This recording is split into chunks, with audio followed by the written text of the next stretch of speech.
Morning, all. All right. News of the day video for all you fine people on the internet for your Tuesday, January the 14th, almost halfway through January. Starting at the top of the board with the Vancouver Canucks. So, Hronik is returning to the lineup tonight. He's going to be playing on a pairing with Hughes, although Rick Tocchet says he will be monitoring the minutes that are played by Filip Hronik.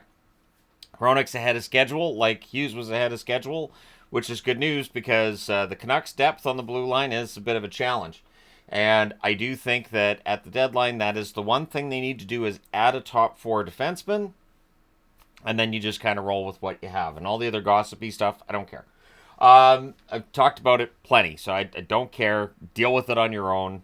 Get a defenseman. Everybody else can just shut up. So, also tonight's game is the annual Hockey Talks game. So, Vancouver and Winnipeg, the two teams were played for by Rick Rippon. Both teams will be wearing decals on the back of their helmets tonight in honor of Rick Rippon. So that does add more of an emotional edge to that game. And it is nice to see that both teams wear those decals and both teams participate in the whole Hockey Talks side of things.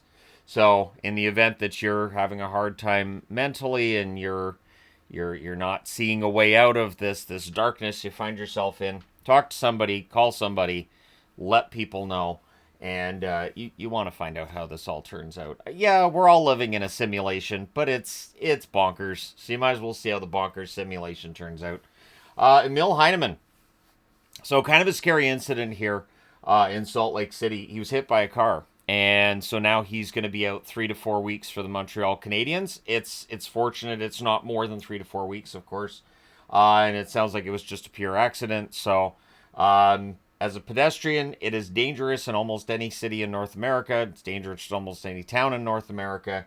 So I've had some close calls myself wandering around cities, and so hopefully Heineman's back prior to that return date that they've got set as 3 to 4 weeks.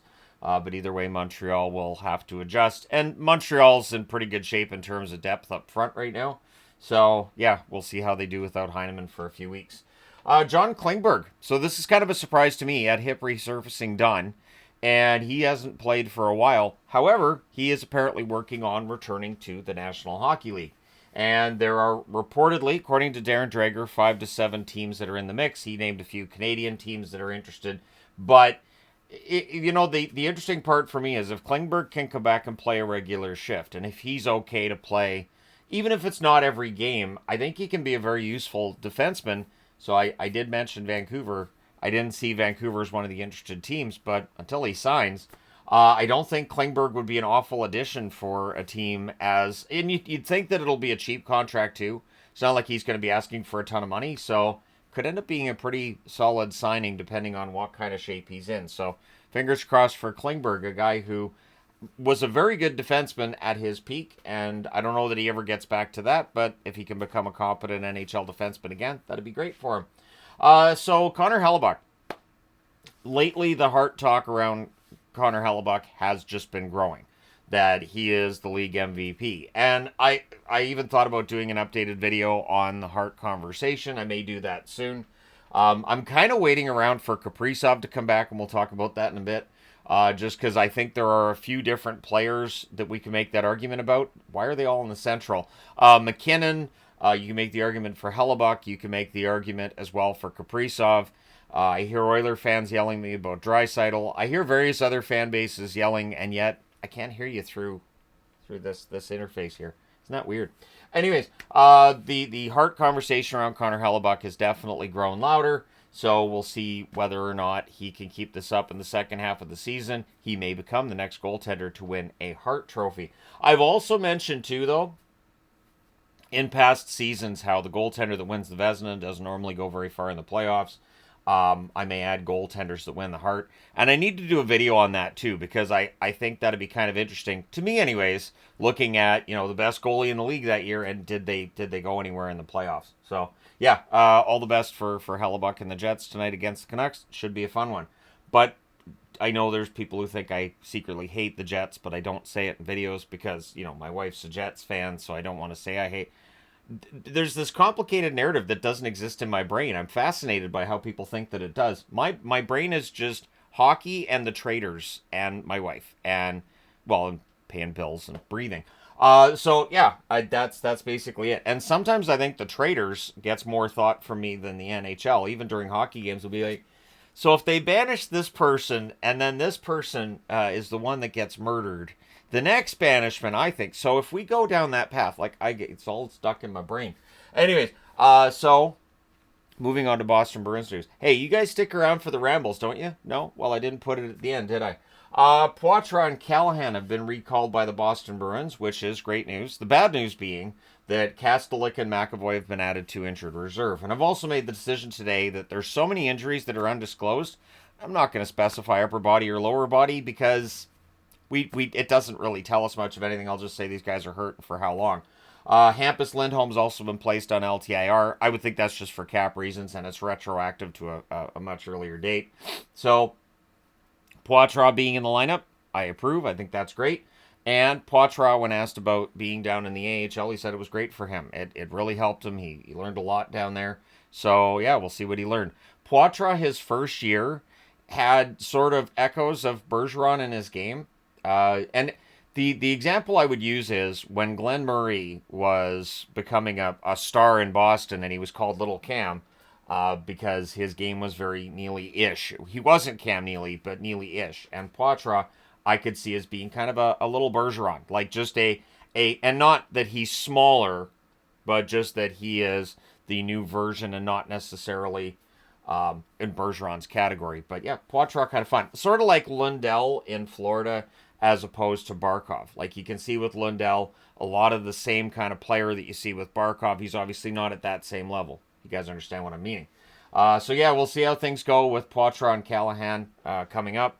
And McAvoy being out, not optimal, especially with Hampus Lindholm already having missed a ton of time. So Boston's going to be tested, and they host Tampa Bay tonight, which is always a fighty game, isn't it?